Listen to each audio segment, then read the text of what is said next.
Salut, ici Maps! Aujourd'hui, je vous parle des rendez-vous du premier roman, mais la section hors Canada. Donc, l'année passée, j'avais fait l'exercice de regarder toute la liste des ouvrages hors Canada et de vous les présenter. Et j'ai décidé de faire similairement la même chose cette année, de vous présenter les titres qui sont préliminaires et dans lesquels on risque de découvrir, de connaître, de rencontrer les 8 titres qui seront les nominés pour les rendez-vous du premier roman, mais hors Canada. L'année passée, il y avait eu un petit tour de passe-passe. La liste du mois de septembre n'était pas la même que celle du mois d'octobre, mais là, on est rendu au mois d'octobre et il n'y a pas d'autres listes. Donc, je ne sais pas si ça va arriver plus tard, mais l'annonce des nominés est imminente. Donc, je voulais faire cette vidéo-là avant.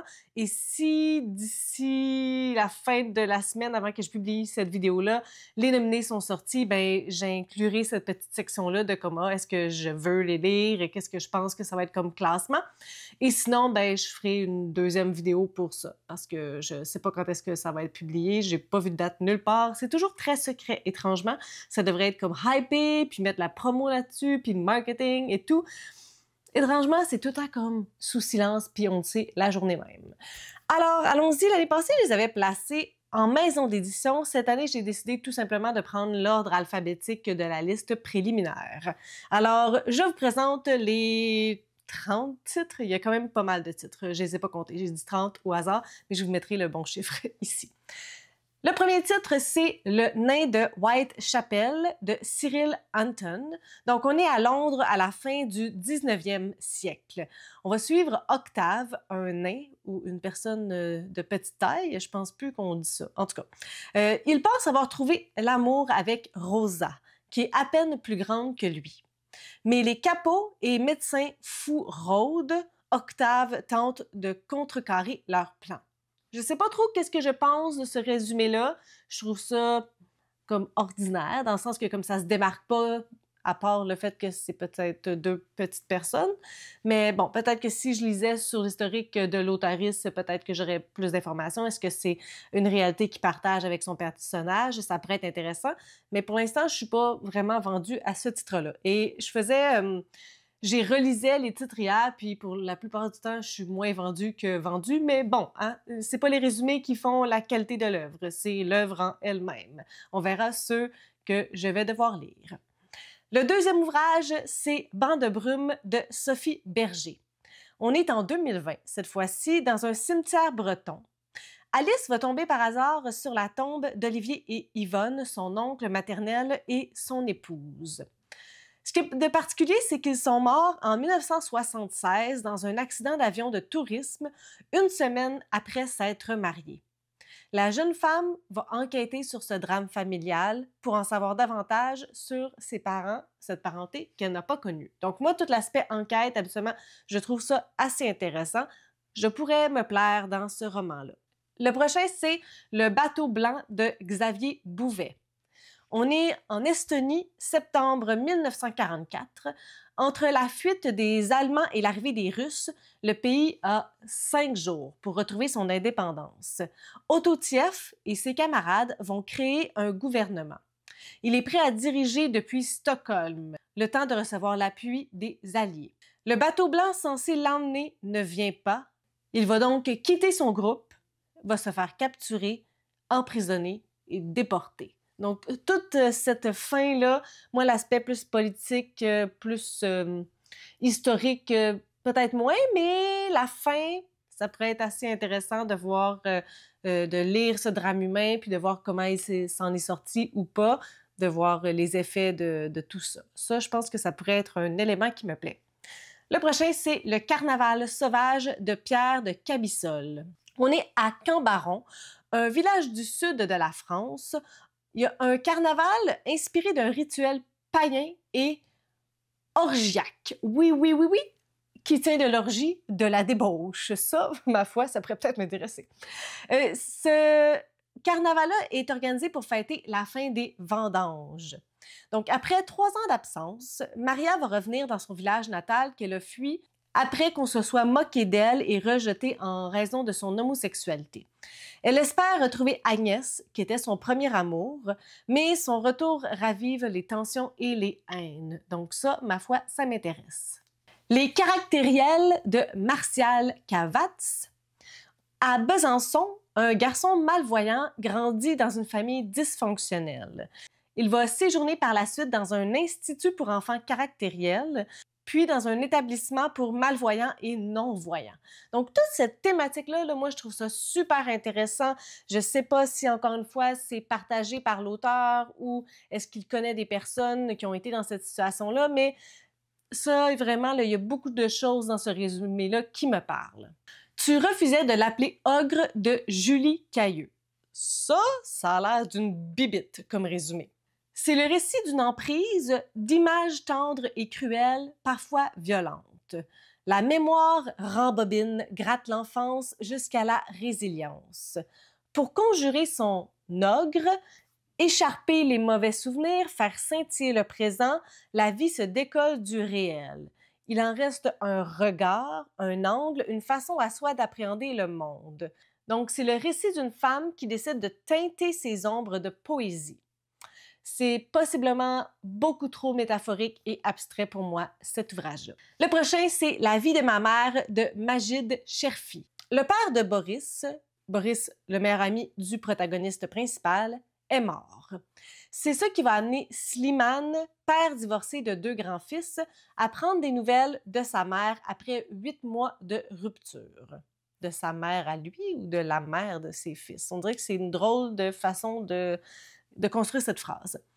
Il va découvrir une femme vieillie dans un état alarmant. J'ai l'impression qu'il parle de sa mère, mais après 8 mois de rupture avec la femme, en tout cas. Prenant conscience des souffrances engendrées par une vie de sacrifice et de violence tue, piégé par les conventions, il l'accompagne dans un parcours de soins. Touchant, point d'interrogation, c'est ça que ça me dit. Pipeline, ou Pipeline, mais bon, je dirais plus Pipeline parce que c'est français, Rachel M. Scholz. Tandis que le prix de l'essence atteint des sommets, un duo de laissés-pour-compte se lance dans un trafic de gazole de contrebande entre débrouille, joie de l'excès et marge urbaine. Je pense qu'il n'y a pas grand livre sur la planète qui est moins mon style que ce livre-là. Sur papier, en tout cas. Le barman du Ritz de Philippe Collin. Celui-là aussi, je suis pas sûre. Alors, on est à Paris pendant la Seconde Guerre mondiale.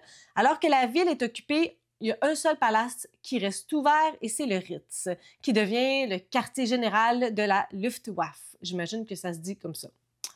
Entre ces murs se croisent et se côtoient les hommes de la Gestapo, des célébrités, des résistants et des profiteurs de guerre, sous le regard acéré de Frank Meyer, barman émigré autrichien d'origine juive.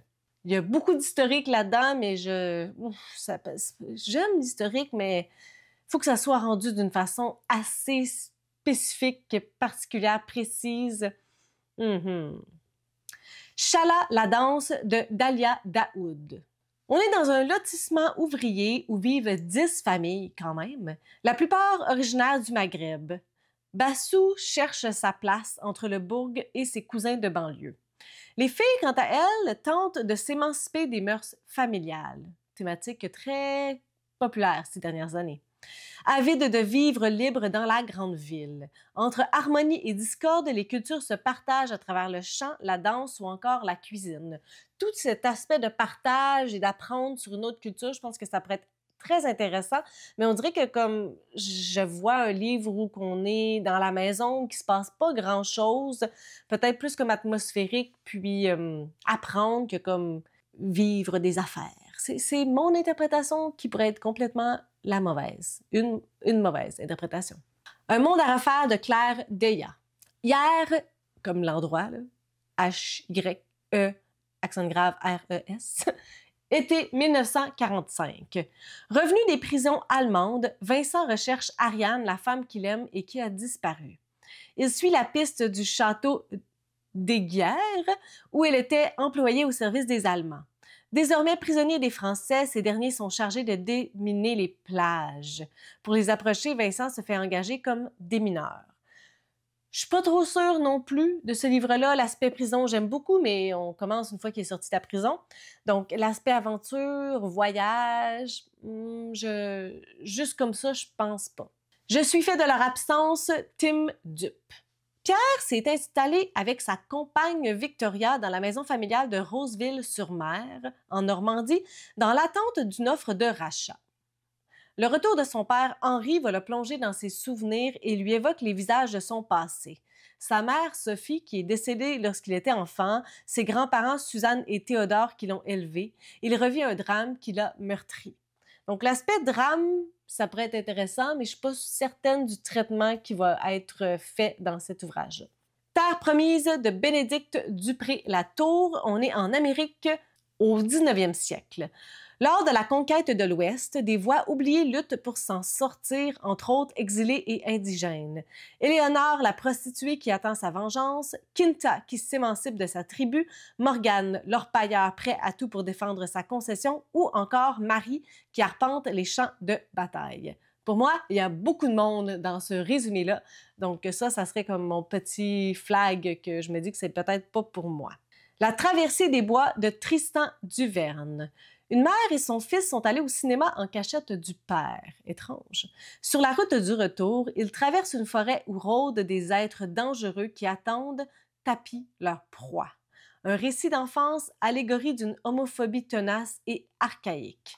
On dirait que je suis ambivalente là-dessus parce que je trouve ça super intéressant. Je pense que ça pourrait être intriguant. C'est Soleil ardent de Nin-Simon Fallet. On va suivre Hiro qui étudie les lettres à l'université Houphouët-Boigny à Abidjan et vend des t-shirts dans les rues d'Adjamé-Liberté. Il travaille dur afin de s'occuper de sa famille au village, mais la mort de son père va le bouleverser. Il se demande qui était cet homme dont il avait honte sans vraiment le connaître et se laisse guider par son ombre dans une forme de réconciliation. Je sais pas sûr. Du même bois de Marion Fayolle. On va suivre l'histoire d'une famille à la campagne qui, génération après génération, s'occupe inlassablement de ses animaux et où chaque membre tente de se faire une place malgré les blessures familiales. Génération en génération, ça implique quand même pas mal de personnages pour moi, puis on reste autour de la ferme. Dynamique familiale, c'est pas nécessairement ma grosse tasse de thé, donc je suis encore une fois pas super certaine pour ce titre-là. Dans la ville d'Élodie Fiaban. Un soir par semaine, à Paris, la narratrice fait des maraudes auprès des sans-abri. Elle relate ses soirées et les personnes qu'elle rencontre. Donc, cette thématique-là de sans-abri, de personnes sans domicile fixe, ce sont des thématiques qui m'intéressent assez. Donc, ça pourrait être un bon point pour ce livre-là par rapport à moi. Tornade de Simon Fichet. Le journaliste a suivi 2 chasseurs de tornades françaises aux États-Unis dans la dangereuse Tornado Alley. Durant 12 jours, parcourant des paysages désertiques, des champs de pétrole et au milieu des fermes industrielles, ils traquent le vortex, traversant les tempêtes, roulant sous la grêle au péril de leur vie. Ça a l'air vraiment très aventure. Ça n'a pas ça pour me plaire en partant. Une fille du Sud de Juliette Granier. Élevée dans une propriété du sud-ouest de la France, Catalina a grandi auprès de sa mère et d'Avia Magne, sa grand-mère autoritaire. Après ses études à la faculté de Perpignan, elle va reprendre la direction du MAS familial, je ne sais pas trop, mais Ferrand, qui a commis un viol des années auparavant en toute impunité, y vit toujours. Un jour, Catalina le poignarde. Le début de tout ça, j'étais comme, je sais pas, mais la fin, ça me donne des frissons. Je pense que j'ai besoin de le lire pour ce qui va se passer entre Catalina et Ferrand. La poète aux mains noires d'Ingrid Glowacki. Le destin de Marie Talbot est retracé depuis ses origines paysannes et la découverte de l'artisanat grâce à son père, potier réputé. Je ne sais pas c'est qui Marie Talbot. En l'observant, elle acquiert un certain savoir-faire qui fait grandir sa réputation jusqu'à sa réalisation complète en tant qu'artiste sculptrice. Mariée à un homme mesquin qui la vole, elle trouve du réconfort auprès de George Sand. On est dans notre histoire, on dirait bien. Le Juif rouge de Stéphane Giusti. Ça aussi, on a l'air dans l'intellectuel. Tel un juif rouge dénué de pouvoir surnaturel, Aaron Tamerlan Munteanu, roumain, né en 1888, endure année après année le destin des siens en qualité de seul témoin. Face à l'antisémitisme, il sillonne la Mitteleuropa des tranchées de la Roumanie de 1917 à l'Ukraine des pogroms et à la Pologne de la Shoah, en quête de rencontres dans l'espoir d'inverser le cours de l'histoire. Ça a l'air d'un des livres les moins faits pour moi de tout l'univers. Rapatriement d'Ève Guéra. On va suivre Annabella Morelli, qui a 23 ans, étudiante à Lyon, qui est née au Congo-Brazzaville d'un père franco-italien et d'une mère congolaise. Elle a quitté le foyer après une énième crise de son époux. Annabella va apprendre la mort de son père resté en Afrique et doit organiser le rapatriement du corps en France. Elle se plonge dans son histoire familiale et réveille des secrets enfouis. Tout l'aspect secret, famille, ça pourrait être intéressant pour moi. La civette d'Etz Bruno. Je pense qu'il n'y a pas beaucoup de livres qui sont aussi un gros oui que celui-là pour moi, je pense. À Villeneuve-les-Granges, on n'aime pas trop les changements. Alors que le remplaçant du bon docteur Leroy ne se montre plus aussi compréhensif que son prédécesseur, bien sûr, on en conçoit de l'humeur. Une humeur mauvaise qui, de ragot en coup bas, de lettres anonymes en tentative d'assassinat, déclenche un engrenage fatal dont les premières victimes ne sont pas celles que l'on croit. Tout ça, là, délicieux. Un autre qui est assez intriguant, mais peut-être que la forme n'est pas pour moi, c'est Matériaux Maman de Paloma Hermine Hidalgo. Donc, lorsque sa mère adorée va disparaître, Niève, 11 ans, va vaciller dans la folie. Elle va être hospitalisée en psychiatrie. Elle va y faire la rencontre de Svette, une patiente qui va l'initier à la langue et à l'écriture. Selon Svette, les drames de l'enfance constituent le matériau des écrivains qu'il faut savoir exhumer pour en tirer profit dans une œuvre littéraire. Ta mère, ton matériau, fais un conte. Proscrite du monde et de ses jeux, portée par une improbable rédemption, Niève, en poète, luttera pour sa vie. Allons-y avec God Bless America de François Hyde. Dans le Grand Ouest américain, le mystérieux Don Chalmers est en pleine quête existentielle.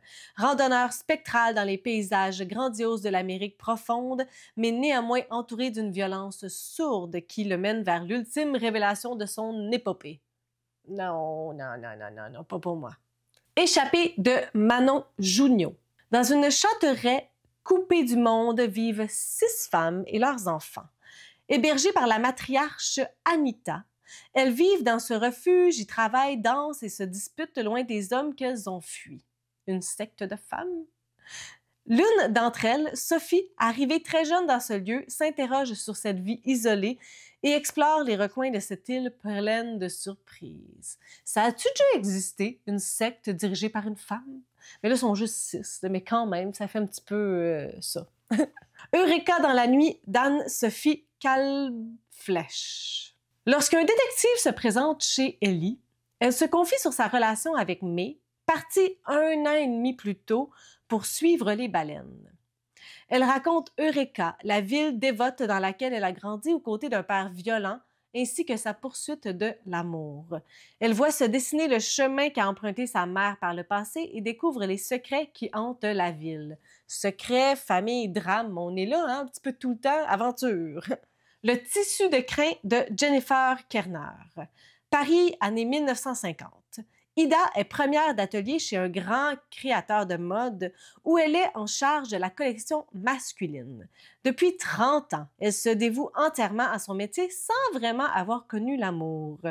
Lorsqu'elle va rencontrer Jean, jeune mannequin gracile aux yeux gris, gauche et nonchalant, elle va tomber rapidement amoureuse. Romance? Point d'interrogation. Poupée romaine de Marie Caseret.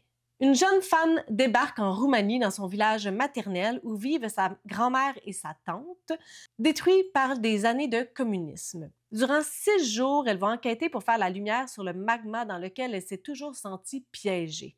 Dans ce gynécée, les confidences changent en contes et légendes. Intriguant. Et Refleurir de Kiemis. Née au Cameroun, Andoum rêve d'ailleurs. Elle rejoint sa sœur à Douala, mais est obligée de participer aux tâches domestiques et ne peut suivre sa scolarité normalement. À 16 ans, elle va tomber enceinte d'un militaire qui refuse d'assumer sa paternité. Sa famille veut qu'elle épouse un pêcheur. Elle refuse et part en France où elle doit faire des ménages sans jamais oublier ses rêves. Ça me semble quand même une histoire qu'on a déjà entendue un petit peu. Gladys Servan le Naour. Celle-là, là, vous n'êtes pas prêts. Gladys est un visage, celui que prend la mer dans le Finistère. Un mélange de bleu, de vert, de gris qui change selon la lumière. Ce paysage vous habite, l'émotion vous y saisit et vous emporte instantanément. Gladys est une tempête qui fait rage. C'est à la fois une destination et son itinéraire. Je peux pas croire que ma caméra m'a lâché dans cet élan avec Gladys. Un matin d'hiver, deux amies d'enfance prennent la route vers le bout de la Terre. L'une d'entre elles est malade. Le temps est compté, la vie défile et les rattrape aussi vite que les kilomètres s'effacent. Elles prennent alors le chemin de l'intérieur. En vase clos, les souvenirs affluent, l'amitié se dévoile et les questions s'égrènent. Quelles portes ouvriront-elles dans leur mémoire à l'approche de la fin? Les deux femmes ont des choses à dire, à éviter, à oser, des silences à partager avant le bout de tout. Gladys contourne, s'immisce, révèle. Allons-y avec l'escale de Marion Lejeune. Grigori, c'est bien marqué Grigori, OK, est marin sur un voilier de commerce norvégien, le Gren. Endetté et menacé de mort par un compagnon de voyage, il va profiter d'une escale sur l'archipel, un territoire isolé de l'Atlantique Nord pour se réfugier à terre. Il découvre alors la vie des habitants, parmi lesquels Alda, qui rêve de partir, ainsi que John et Hal, des instituteurs qui semblent cacher un secret. C'est un très me pour moi. Camera Obscura. Camera Obscura de Gwenaël Lenoir. Celui-là, c'est très intriguant. Voyant de plus en plus de corps torturés arriver à la morgue de l'hôpital où il travaille, un photographe militaire va observer son pays sombrer dans la terreur et va remettre un petit peu en cause l'ordre établi. Il va oser tourner le dos à son éducation et au régime qui a façonné sa ville, va déployer des forces de résistance pour combattre la barbarie. Du verre entre les doigts d'Alex Le Rasle, ça aussi, très intriguant.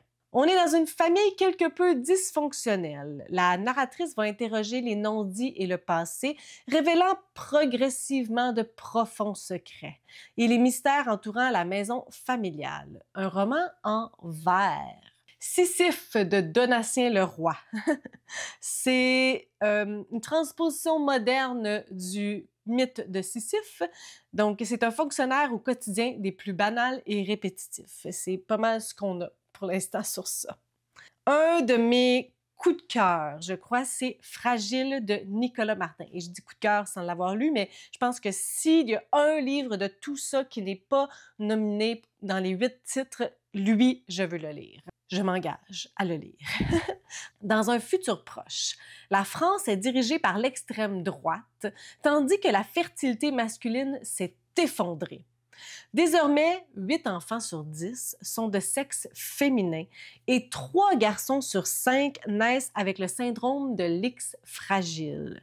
Sélectionnés pour avoir accès à un programme de génoembryologie, Tiphaine est enceinte d'un garçon sain. Sa grossesse est surveillée de près. Oui, oui, oui. Allons-y avec Un degré de séparation de Pablo Meller. Écrivain ayant connu la notoriété pendant plusieurs années, Frédéric Altman n'est désormais plus en mesure d'écrire la moindre ligne. Sans motif, sans raison. Dans les affaires de sa mère récemment décédée, il va découvrir une photographie d'elle avec un jeune homme prise à l'époque de sa naissance. Il va mener l'enquête pour retrouver cet inconnu qui pourrait être son père. Donc, on imagine qu'il ne connaissait pas son père préalablement et que ça va être de fil en aiguille qu'il va en savoir plus. Écoutez les sirènes de Fabrice Melchior. Donc, on est à Portland en 2016 avec Jodie Casterman qui a 36 ans, qui a grandi avec sa mère, Suzanne et John, le meilleur ami de celle-ci, qui l'a adoptée quand elle avait 5 ans. au seuil de la mort, il va révéler à la jeune femme que, contrairement à ce qui lui a été raconté depuis le début de son existence, c'est sa mère qui a quitté son père et qui a inventé une vie à partir de tout ça. Elle va donc prendre la route en quête de son identité. On ressent, hein, ça ressort. Famille, drame, identité. C'est passé des choses pendant la pandémie, hein, ça ressort. On n'est plus que des gens normaux de Justin Morin. En 2017, P fonce avec sa voiture sur la terrasse d'un restaurant, faisant des dizaines de blessés. Angela, 13 ans, meurt sur le coup. Journaliste J. Morin couvre le procès et rencontre la famille d'Angela, mais aussi la sœur du coupable. Basculant dans la fiction, il puise ici dans l'imaginaire pour interroger le réel. Sujet vraiment, vraiment oui. Est-ce qu'il y a trop de monde dans ce livre-là? Pour moi, c'est à voir, mais le sujet, définitivement. Les sujets qui découlent les uns des autres, définitivement. Peau rouge de Ghislain Ngueno. Pas sûr de celui-là non plus. On est au tournant des années 2000 avec Madame Doumbé et ses deux enfants, Maëline et Benny, qui est le narrateur, qui vont bourlinguer de chambre d'hôtel miteux en chambre chez l'habitant peu scrupuleux. Avec lucidité et tendresse, le narrateur va rendre leur dignité à toutes les mères étrangères qui, comme la sienne, se débattent pour donner à leur progéniture une vie d'enfant et un avenir possible dans la France qu'elles ont choisie. On va suivre avec gravité et humour le destin du jeune garçon entre ses 11 ans et la sortie de l'adolescence, ses amitiés, son amour de la danse et le choix qu'il fait d'être un peau rouge qui ne se laissera pas exterminer par les visages pâles. Je sais pas. Les échappés de Renaud Rodier. On va suivre Lauren qui va fuir le Kansas pour aller se réfugier à New York. Aaron hérite de l'empire mafieux de son père et va tenter de venir en aide aux victimes de ce dernier. Intéressant quand même. Emily va perdre la parole suite à une erreur de traduction. Nathaniel va disparaître pour fuir sa célébrité mondiale. Asha Kiran oublie ses origines grâce à un télescope. Les destins se croisent. Il y a trop de monde pour moi. Après ça, d'Eliott Ruffel.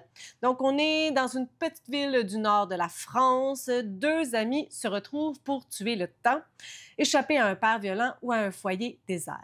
Sur un bunker, face à la mer, ils observent les ferries, s'inventent des jeux, descendent des bières, observent les pêcheurs et nouent une amitié en quittant doucement l'enfance. J'ai peu l'impression que c'est pour moi, mais bon, hein? Le bleu n'abîme pas d'Anouk Chavelzen. Ah, celui-là, au début, il y avait comme une ligne de résumé. Dans une boîte de nuit parisienne, une jeune métisse se fait agresser par un inconnu. Puis là, en lisant un petit peu plus, il y a un inconnu qui va passer à côté d'elle, puis il va lui dire « Tu viens d'où? » Parce que lui, il a comme une fascination pour les métisses. Et ça va partir de là. Mais j'ai un petit peu de mal à voir. Je pense que ça va devenir très introspectif à partir de cette phrase-là. Un été chez Gida de Lolita Sen, c'en est un autre que je veux lire. Enfin, Esther passe ses vacances chez sa grand-mère Gida, entourée de ses tantes, de ses oncles, de ses cousins et de ses cousines.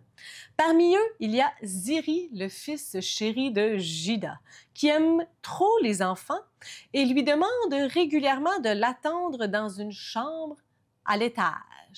Le combat d'une jeune fille pour faire entendre sa voix dans une famille kabyle où règne le culte du fils. Oh! Je l'ai relu encore, j'ai des frissons partout sur le corps. Je veux lire ce livre-là. Je pense que ça va être ma prochaine dépression littéraire. Je dis ça, je dis rien. Histoire de Madame de Rosemonde de Marianne Toulouse. Ça aussi, ça a l'air... je m'ai mis plein de points d'interrogation parce que je comprends pas. C'est un livre dont il est plus facile et plus tentant de dire ce qu'il n'est pas que ce qu'il est. D'abord parce qu'il est singulier, étrange et peut-être unique en son genre. Ensuite, pour éviter à son lecteur d'être déçu pour de mauvaises raisons. Loin de lui tout projet, tout message, toute arrière-pensée. Il est tout entier à ce qu'il raconte, n'a pas le temps et l'espace de nous adresser des clins d'œil et pour cause, ce qu'il relate est la vie même dans ce qu'elle a de beau, d'embêtant et de déchirant. Mais de qu'est-ce que tu vas me parler dans ce livre-là? C'est un roman qui n'a pas d'autre beauté que de conter un destin qui nous touche, mais cette beauté-là, il l'a toute. On ne peut mieux plaider en sa faveur qu'en demandant de lui faire confiance, il le mérite et on ne le regrettera pas. T'es-tu sérieux que c'est ça que tu m'as mis comme résumé? Après la quantité faramineuse de livres qui sortent dans une année, je ne pense pas que ça titille mon intérêt. Ça fait prétentieux. Et j'ai envie de passer à côté. L'appelé de Guillaume Viry. On va suivre Jean qui est appelé en Algérie en 1962. Lorsqu'il va revenir en France, c'est à l'âge de 30 ans qu'il va mourir d'un dernier séjour à l'asile. 60 ans plus tard, il suffit de presque rien, d'une confusion de prénoms, pour que le passé surgisse comme une déflagration. Dur à dire, ça, déflagration. Guillaume Viry narre le temps fracassé et la folle histoire de la guerre d'Algérie et ses échos contemporains. Dans ce premier roman, l'auteur bouleverse et cristallise l'ampleur d'une tragédie. Tout de blanc, de non-dit et de silence, l'appelé révèle un écrivain. Sur la plage de Juliette Willerval, c'est le dernier titre de tout ça. C'est une femme qu'il est venu chercher dans cette ville de bord de mer, comme il y en a tant. Une femme et peut-être aussi le vacillement de ses 6 ans, ou autre chose encore qu'il ne sait pas. Peut-être le fil du temps qui s'enroule quand on le regarde du haut d'un grand escalier ici à Lisbonne. Quel étrange résumé. Alors, voilà pour le moment. Si cette vidéo se termine maintenant, j'aimerais savoir quel est le titre qui vous interpelle le plus. Vous pouvez m'écrire ça en dessous de ma vidéo. Et sinon, ben, on continue. Si vous avez des suggestions, des critiques, des commentaires, n'hésitez pas à le faire en dessous de ma vidéo. Je publie une vidéo le samedi. Si vous avez aimé cette vidéo, n'hésitez pas à mettre un petit pouce, à vous inscrire à ma chaîne. Et sur ce, je vous souhaite de bonnes lectures.